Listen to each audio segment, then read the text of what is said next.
This is the Hub on Hollywood. I'm James. I'm Jamie. And we love movies. And JB. JB's back for her second appearance. Look at her. She can't refuse the spotlight, so she demands attention constantly. Yeah, and if you're listening to us on the podcast services, James has his orange calico cat. What kind of cat is that? She is a orange tabby. She's very Orange fluffy, tabby? Aw. and apparently orange cats like these are very rare. Female are very rare. A lot of males, but Yeah. she's She gonna be is super joining us. fluffy. Aww. Yeah, she loves the Hub on Hollywood. She loves us. Thank you for also joining us and also loving and liking the Hub on Hollywood. Yeah. If you're watching us on YouTube or Facebook, thank you very much. Please please smash that subscribe button, hit that bell notification so you know when our videos are posted. You can also listen to us on any of the major podcasting streaming services like iHeartRadio, Apple Podcasts, Spotify, etc. And we're on social media. Yeah, and you could also find us locally, WBZ News Radio. We're associated with them. You go on WBZNewsRadio.com. We're under podcasts, and we're on the Twitters, and the Instagrams, and the Facebooks, and the Find book us faces. at Hub on Hollywood. Yeah, just find us at Hub on Hollywood. We're there waiting for you to join the conversation. Come on. What do you want us to talk about? What are your opinions? I apologize, by the way, if you see hair floating around. Again, JB, my cat. Super fluffy. Very fluffy right now, and she has not had her brushing. But you don't need your brushing. We don't need to brush up on anything because we know what's going on in the world of entertainment. Today we're talking about more Kenobi rumors. You know, that show, the series that's coming to Disney Plus, bringing back Ewan McGregor and Hayden Christensen. There are rumors floating around that another legendary Master Jedi may be returning. We're going to be hitting on that. Also, the Muppets. You can't keep a good Muppet down. No. They too coming back into the public eye. And then we are going to finish this talking about AMC stock. Have they found a savior to get out of this pandemic? So if you've been following all of the GameStop, craziness on Wall Street, AMC is getting pulled into this. Is it really going to save AMC? We're going to talk about that. And WandaVision! Episode the fourth 4. Episode, That's the fourth meat of this episode. So much meat, so much to talk about the MCU. We want you to stick with us for that conversation. But first, we're going to hit a couple of these really cool entertainment stories that you need to know about right now before we get into WandaVision. Stick with us. So, James, kick it off for us. So we know that because of The Mandalorian, we've been gifted the return of Boba Fett. Tamora Morrison has come back, reprising his role, of course, as Jango Fett, or rather the clone, and now he's coming back to play Boba Fett. And so we're seeing all these characters from years ago making their appearance or reappearance, including the news that Hayden Christensen is going to be joining the new Obi-Wan Kenobi series that's coming to Disney Plus. That I believe is almost getting ready to start filming. And so we have a new addition, another rumor happening. Liam Neeson, Qui-Gon Jinn, Obi-Wan Kenobi's own master. The rumor has it that he is returning or coming back, reprising his role and appearing in Kenobi. Now, these are just rumors based solely on the fact that Liam Neeson was recently interviewed, and he was asked, given the fact that The Mandalorian's bringing old characters back, we're seeing Kenobi coming back, would you be willing to come back? And apparently, he says he'd be willing to come back. So why wouldn't you be willing to? Yeah, exactly. And with how much, again, I think respect and love for the Star Wars lore and the characters and the way that all these characters are being brought back and kind of having this, another high point in their appearances. I think it's really cool. So Liam Neeson, I'm really excited to, hopefully, if he does come back. He did make a few voice appearances during the Clone Wars, the animated. And so, it's very possible. He likes his character. Yeah. Well, James, he does have a particular set of skills, doesn't he? Yes, he does. Wherever he goes. But yeah, he was amazing as Qui-Gon, and I wonder if maybe they'll be having him come back in ghost form. Yeah. That would be kind of interesting. I feel like there was a decided lack of Force ghosts in the last Star Wars trilogy, where they really, really needed it. But Love Qui-Gon. Would love to see him. You know what? Just recently, he was interviewed by James Corden, and they do this new segment called like Show and Tell, showing what celebrities have in their home. And Liam Neeson, not only again is he open to coming back, but he still has the lightsaber from the Phantom Menace. He actually showed it off, and so he still has it. I'm pretty sure he gives it a couple whacks and then so he's still like loose and limber. I think he could pull it off. Man, that's intense. That's intense. I mean, can you imagine, like, not only does he have a particular set of skills and can track you around the world and kill you, but he can do it with a lightsaber. Yeah, like, plasma I don't sword. want to mess with Liam intense. Neeson. Like, I'm kind of scared of him. But seems like a nice enough guy, but yeah, I'm intensely afraid of him, I think, if I ever met him in person. Right. Now, keeping on track with making their possible resurgence, but this one's a definite resurgence to Disney Plus, The Muppet Show, the original 1970s 120 episodes coming to Disney Plus on February 19th, my birthday. So what a gift. Oh, happy birthday. Yeah. The Muppets. It's the Muppet Show. Yay! And Kermit and Piggy, and I love that they have, their new films for every generation. I believe my favorite one was the one that came out in 2011. It had Amy Adams. Oh, and Jason Segel. And Jason Segel, and That's they a were good one. I so like that one. adorable in it. And right, so Jason Segel has a brother who's a Muppet, and they go on this adventure, and there's lots of musicals, and I just loved it so much. But my favorite was the they famously always have great cameos, but the Sheldon from The Big Bang Theory, Jim Parsons. And, at that point, I was super obsessed with The Big Bang Theory, and when I saw him, come up as the human version of the puppet brother, I was like, ah!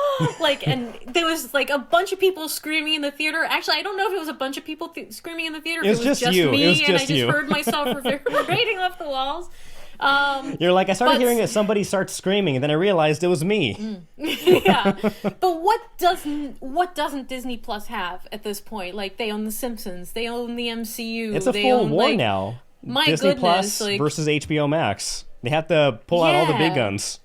At what point is this what is that when they're too big, antitrust or something like that. Like Monopoly. yeah. When they have to start breaking these guys down because they're too big. But as far as the wars go, yes, there's HBO Max, tons of movies that are now coming straight to HBO Max on the streaming service. We've got Disney Plus and all of their content, but sneaking in there also is Stars, James. I kind of wanted to mention this too today because I wanted to go see Spider-Man. I wanted to go see Spider-Man Far From Home, and those.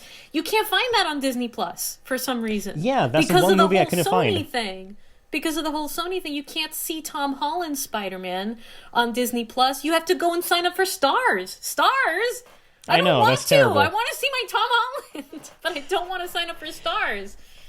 I don't know. It's a big old mess there. Because of all of these streaming services now doing their thing and expanding and pulling their own properties, and forcing people to either sign up or not watch it at all. This is just going to lead back to the rise of piracy. You're going to see people torrenting, archived and illegally downloaded and illegally shared movies and content. So we're just going to see that rise again. It's funny because when Netflix came out and when we had maybe one or two real streaming services out there, piracy went down. But then again. So now we're back into this kind of cable kind of network. You're kind of paying for all these different services, and not everyone's going to do that. And now we're seeing an uptick again. So absolutely, because they're cableizing it, they're nickel and diming it. So they're taking all of that content that you could find in one spot, and they're dividing it up into a million different services where you have to pay, and you end up paying as much as you were before. So do I have to go download Napster again? James, did you ever have Napster? No, I never had Napster, but I knew of it. I knew what it was for. But speaking about piracy and trying to play the system because it's just not working anymore. AMC falling into this nationwide, really global story regarding yeah. Redditors, GameStop, and Yeah. now AMC's been pulled in.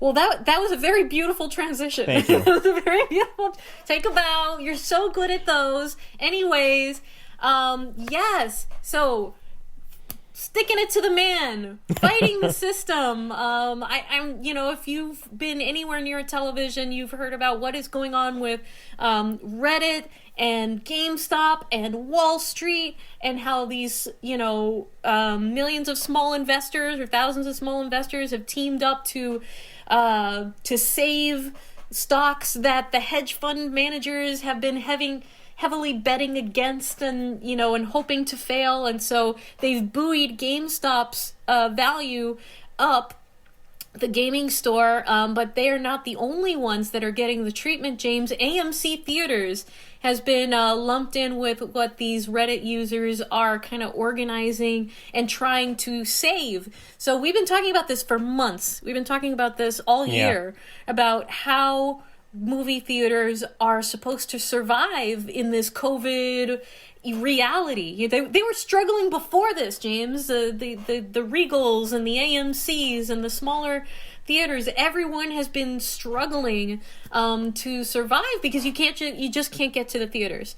And now with the deals like we've been talking about with HBO Max, a lot of movies are just being released straight to the streaming services, straight to your to your home. How is AMC supposed to survive? Well, they just got a big infusion of cash from folks who are trying to stick it to the man. They're trying to stick it to the hedge fund managers. And these folks have lost billions of dollars. These people who have been betting against these companies that are on the decline have lost billions, James, billions with a B, as folks have been flooding them with cash, with all of these small investors teaming together. So my question for you is, do you think it's enough to save AMC, or is this just a temporary glitch and a massive roller coaster? Is it really going to make a difference, or is it just high drama? I think this is going to help AMC because even though it doesn't get rid of all the debts that AMC has accrued during and because of the pandemic, I believe over $1 billion. So so they were able to wipe because of this move on the stock market with the Redditors and the Wall Street bets. They were able to wipe off about $600 million worth of debt, and so that is definitely going to help. And I think even though it's kind of a joke and the purpose is being done is to stick it to the man. After the pandemic, with so many people investing in AMC, ironically or not, I think when vaccines are rolled out, people become more confident and excited to go out to the theater. I think this will be enough to hold AMC past the finish line, and then afterwards, hopefully, business will ramp up steadily again. But I think before this, they would not have been able to survive. But here, I think they'll be able to eke by through the pandemic enough so to start again seeing a revenue, generated again. So amazing because it's such a twist. It's such a twist, James, because how else would they have survived? And nobody could have anticipated something like this happening. This wasn't something that like executives were going to count on or anything like that. It's just a weird curveball that kind of came in at the last minute and is going to save. It could help save AMC, like you said, get it across the finish line until people can finally start getting back into the theaters. But it's only AMC. You know what I mean? There are lots of other folks out there. There's Cinemark, there's Regal, there's the other ones who are still, mightily struggling. So, but AMC is definitely the biggest. So I think movies are going to survive, James. Movies are going to make it. I definitely wanted to see AMC. I definitely wanted to see movie theaters. I mean, it's its own film. It's its own drama. This is like the Wolf of Wall Street Part 2. Just this last year, James, who could have predicted any of it? The Wolf of Wall Street bets. My goodness, my God, like, God is an amazing screenwriter. Let me just tell you, because who could have come up with any of what's happened in the last year and a half? I know I could not have. We're all just along for the ride, James, and there's plenty of movies I think that are going to be coming out in the future about what we've all been experiencing and are going through right now. I think we're going to see that in the next couple of years. Yeah. So let us know. Are you part of the Wall Street bets? Are you among those Redditors who are fighting the good fight, trying to stick up? It's funny. Again, they're sticking it up to the man. But, you know, AMC is technically the man when it comes to movie theaters because they are the largest. So it's one of those weird battles that people are choosing to fight. But again, a lot of people are making a good amount of money, and we are hearing a lot of good stories coming out of there. People paying off student debt, people helping their parents or helping with medical bills and stuff. So yeah, a lot of good news coming out of this. But let us know: are you a part of this? Do you support it? Are you against it? Are you one of those billionaires watching our show right now? Thanks for watching. Yeah. We could take a sponsorship or two. All of the billionaires that watch us. If you're a billionaire watching, comment down below. What are you thinking? But yeah, so yeah. So speaking about movies and the return of movie theaters after the pandemic, we're gonna need people to be in those movies that we're gonna be watching, right? And so I don't think we have a long list of casting calls, but maybe one or two. Yeah. That wasn't a smooth transition, but it's my best. No, that's good. Here, let me help you out. So if you need a couple extra bucks to throw towards AMC or GameStop or stick it to the man, here's one way that you can get a few extra, maybe $100 in your pocket. Casting calls. James, New England. We are called the Hub on Hollywood because Hollywood is coming here. There are more films, more TV shows recording in the New England region than ever before. And you can be a part of that. There are so many casting agencies that you can sign up for. And whenever there's an opportunity that pops up, you get a little email. It lets you know, hey, we're looking for people for X, Y, and Z. Come spend a day on set, make a few extra bucks, and get to hang out with like Jennifer Lawrence and Leonardo DiCaprio. Yeah. They're in town right now for the film Don't Look Up. Or, just chill with George Clooney. Because he's coming too. He's coming for a film that is in production and is going to be going to start filming the next couple of months. But they're all coming here, James. They're all Jamie, coming to New England. It is good advice to have people sign up for Boston Casting and Slate Casting on the other local casting calls. But you could do that, or you could just keep tuning in and watching us, and we'll tell you what's available. And so you can do the legwork yourself, or you could just sit back on the couch, open up a little brewski, and let us tell you what's available. Let us help you out. You're almost killing our business, Jamie. Okay, I'm kidding. Okay, so right now, Slate Casting is looking for non-union African-American, Middle Eastern, and Indian men ages 40 to 60 years old for 2 upcoming projects. This pays between $600 and $800 plus an agency fee if it's applicable. If interested, please email your headshot and resume, 2 current photos, 1 full length, 1 close up, name, phone number, and agent if you have one, the city you live in, to slateselftape@gmail.com. They're looking for submissions ASAP. That means yesterday. That means today. That means right now. Go ahead and send that their way. And there are, come to us. We'll let you know what's up. Yeah. But also, because we love you, go sign up yourself. Just look for casting companies in New England. There's a bunch of them, the biggest one being Boston Casting. So many opportunities. You don't have to pay for it. You sign up for the emails, and they're constantly looking for anyone and everyone, James. All colors of the rainbow, all ages, for fun and interesting projects. We want to see you there.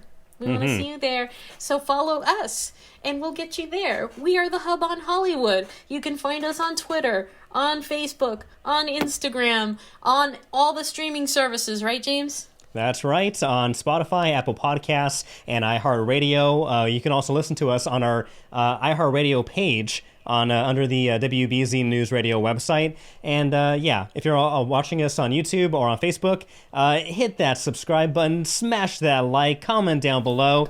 buy that merch, dab on the haters. We need to come up with some merch. Yeah, we're too old to be dabbing. But yeah. But you know who's dabbing on all the haters? The critics who were doubting WandaVision, I think. I'm not sure if you heard the negative buzz. Some people were not too impressed with the first 2 episodes of WandaVision and kind of part 3 is, we'll talk about part 4 coming up, but they thought it was too much of a slow burn, kind of starting with the sitcom and really, really milking the mystery of what's going on. And some but you know people what? need to sit down and just let us be entertained, okay? Yeah, exactly. Have some patience and get over yourself. But anyways, continue. Yeah, because I loved episodes 1, 2, and 3, and episode 4 just came out this past Friday, and this is the first time we're actually really getting a sense of what's happening in this world. Not only have we seen what happened in the sitcom world, but now we're seeing what's happening in the actual MCU world. And this actually starts with none other than Monica Rambeau kind of reforming. Spoilers. Again, I think you should know this. Spoilers by now. Monica Rambeau, the daughter of Maria Rambeau, who, if you've watched Miss Marvel, she is. It opens with her kind of rephasing the reblip, the unblippening, where she's forming after the snap. With what happened in Infinity War. And so Monica Rambeau, she wakes up in a hospital, and people all around her are starting to reappear, kind of like with what we saw in Homecoming, when we started seeing, the marching band players start popping up and kind of coming back into the reality. And so we see this from a hospital's perspective, and we find out that this is 5 years after the snap, and 3 years after Monica Rambeau's mother, Maria Rambeau, she passed away from cancer. Yeah. And this goes into her getting back into the swing of things. She is a sword agent, which is where is it? I just had it written down. What's the acronym for sword? Sword? Yeah. Oh, like SWORD the is whole, Sentience. Yes, the Sentient World Observation and Response Department. And so she's working back for SWORD, and she's sent on this mission to find out what's going on with this weird town called Westview. And before we really dive into it, what did you think about this episode? James, very cool. I liked the characters that were being interested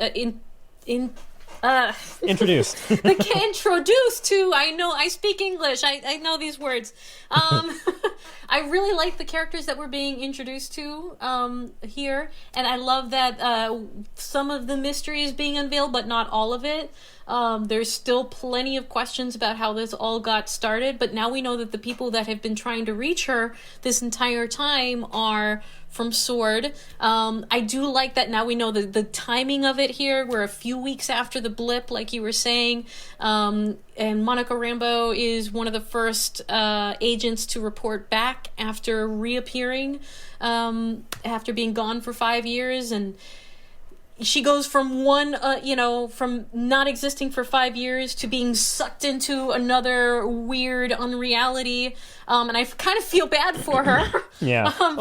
She gets hit right in the face with, oh, by the way, your mom is dead. And so, that's a hard reality, because she wakes up. So I'm assuming she was asleep when she was blipped. So she has no idea that anything happened. You can see other characters running through the hospital saying, I need to call my wife, because they probably noticed them phasing, and then something weird happened. But I do love that she's kind of thrown into the field, and that's where she meets FBI agent Jimmy Woo, who is played by Randall Park, and I love Randall Park. He was in The Interview with James Franco and Seth Rogen. That's one of my favorite weird comedy movies. The Interview is so great. He's in it. And there's also Off the Boat, which is a TV show. I believe Randall Park was in there. If not, I'll look really bad. Yeah. But I love that actor. He's in Always Be My Maybe. Yes, on Netflix. Always Be My Maybe. It was just a great movie. Yeah, so I love him. And I loved when he first introduces himself to Monica Rambeau. He pulls out this. I'm not sure if you saw Ant-Man and the Wasp or the Ant-Man movies, but he pulls out his business card like a magic trick, and he learned that or was interested in learning that after Ant-Man, played by Paul Rudd, he learned magic trick while he was under house arrest. And so I thought it was funny as a callback to the movie. And I love, again, if you've been following the MCU series, those little callbacks and like little inside jokes. Is it a cool joke for the general audience? Yeah. But for those who've been following it and seen him previously, it's even more funny and appreciated. And we've also got Darcy Lewis, played by Kat Dennings, who she was in Thor, right? Thor 1 and 2. And she was Thor really good. 1 and 2, and she's a scientist. And so I love how they're pulling like these almost tertiary characters from all of the MCU. They're just bringing everybody in, and it's so fun. And you get to see the different interactions between characters that we kind of already know and love, or like, and now we get to see a little bit more of. So I'm really digging the dynamics. So Darcy Lewis is a scientist who they bring in, and they're bringing in a plethora of scientists to try to figure out what in the heck is going on here, because not only do we have a missing persons case, which is what Monica Rambeau was heading to Westview to investigate, as Jimmy Woo says, they have lost an entire town. The entire real town of Westview. That answers one of my questions, and it was one of my theories that maybe this is a whole town that's just kind of been accidentally kidnapped by Wanda, is missing, and no one knows of it, and everyone has forgotten it, and as Jimmy Woo and the Geraldine character, she becomes Geraldine when she gets sucked into the sucked into Westview. Yeah. Monica Rambeau gets sucked into Westview.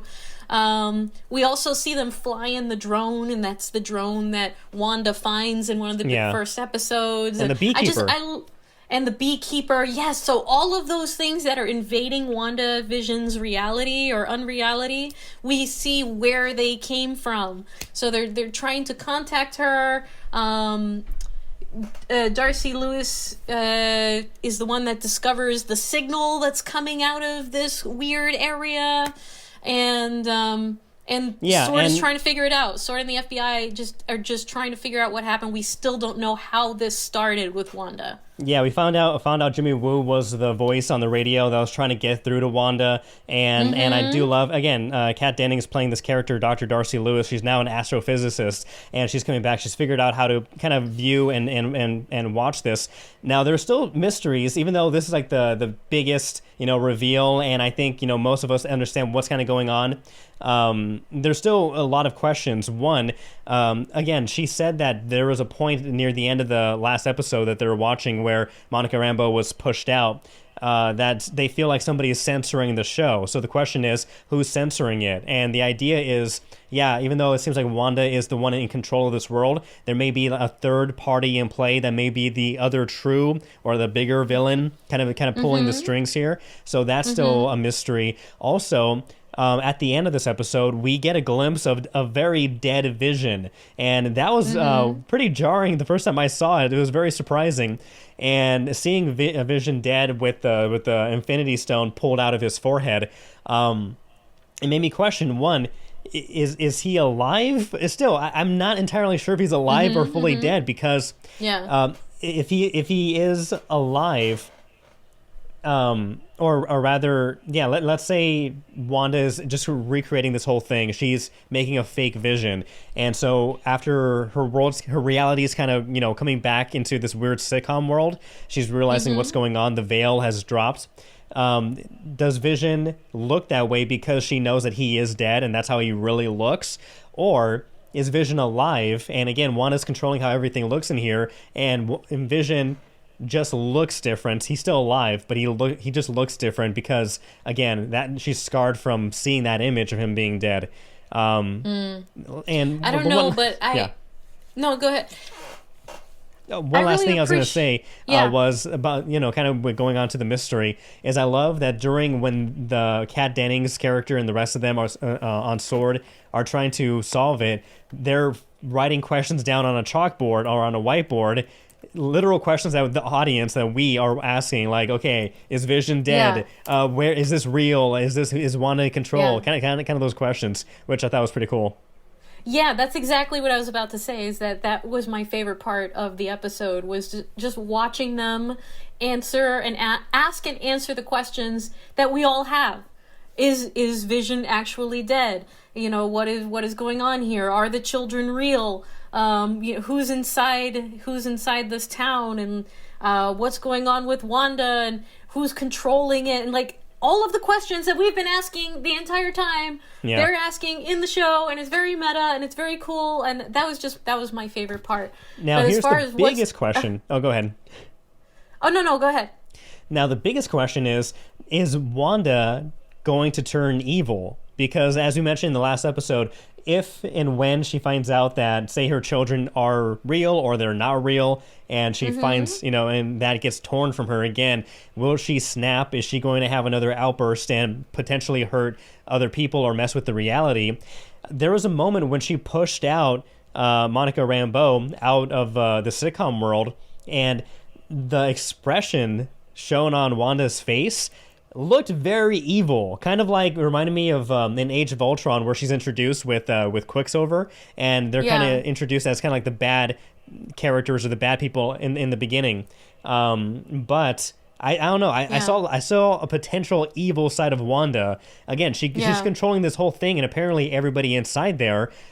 Are we going to see the transition to her kind of losing it, going mad? Tearing space and time and reality, and then that's where we have Doctor Strange, Spider-Man, the Multiverse of Madness. Well, this show is supposed to be sort of a lead-in to the Multiverse of Madness, and Doctor Strange and the Multiverse of Madness's premise, I mean, it's a horror movie. It's a horror movie, so getting that jump scare with the dead body Vision, just all of a sudden appearing, I think that plays, it seems to be playing pretty perfectly into where we're going here. And if Wanda is so tremendously traumatized by Vision's death that she's creating all of this fakeness around her. And so my question is, my very creepy and disturbing question is Wanda like animating Vision's dead body? Like, is she just like dragging it around and pretending that it's alive? And I mean, did they, maybe she was pregnant before this all happened. Maybe before Vision died, she was actually pregnant and then actually had these twins in this reality that she created for herself because she just cannot cope. But Vision apparently looks to me to be still very, very dead. I'm very creeped out. I'm a little worried about where this is going. So now there's also, again, just like there's a moment where I think, oh, this shows Vision is dead. Almost right after, there's another moment that makes me think, okay, is he alive? Because at the very last scene, before they sit down on the couch holding their twins, there's a moment where Wanda walks past Vision holding one of their children, Vision's holding the other child, and Vision does a sort of a double take at Wanda, again, as if he's realizing something's wrong with Wanda, and then he puts on like the happy face again. So there's that split second. If he is dead, is Wanda really imagining or forcing or imagining a world where Vision's reacting or suspicious? Or when Wanda's turning her back, walking towards the couch, and Vision follows, that split second where he's double taking a look at her, again, that shows that there's consciousness, there's thought there, independent thoughts. So again, I'm still leaning that to he's alive somehow, and I just don't know how. Man. I just don't know how. It's getting creepy. Like, I think Wanda can really become a very powerful villain if they keep on this track here. And which will be exciting. She is like one of the most, if not the most, besides Captain Marvel, she's like the most powerful MCU superhero. So I don't know. What do you think? Let us know what you think. I don't know. It's definitely different, but like James was saying, what do you guys think? What in the heck is going on here? Do you like it? Do you love it? Do you hate it? Do you think it's just weird and unfollowable? Or is it unique and interesting and you just are living for it right now? We want to know, what are your theories? Is Vision alive? Is Vision dead? Tell us, because I have no idea, honestly. Did you like the slow burn of the sitcom show, the first 2-3 episodes? Or I don't know, I appreciated it, the setup, the mystery and then the kind of reveal, but still not letting all the cats out of the bag. So I still like it. Let us know what you think. Comment down below. Again, thank you so much for watching. If you're watching us on YouTube or Facebook, hit subscribe, hit that like, hit that share button. Also, thanks for listening to us if you are on any of the major podcast streaming services, iHeartRadio, Apple Podcasts, and Spotify.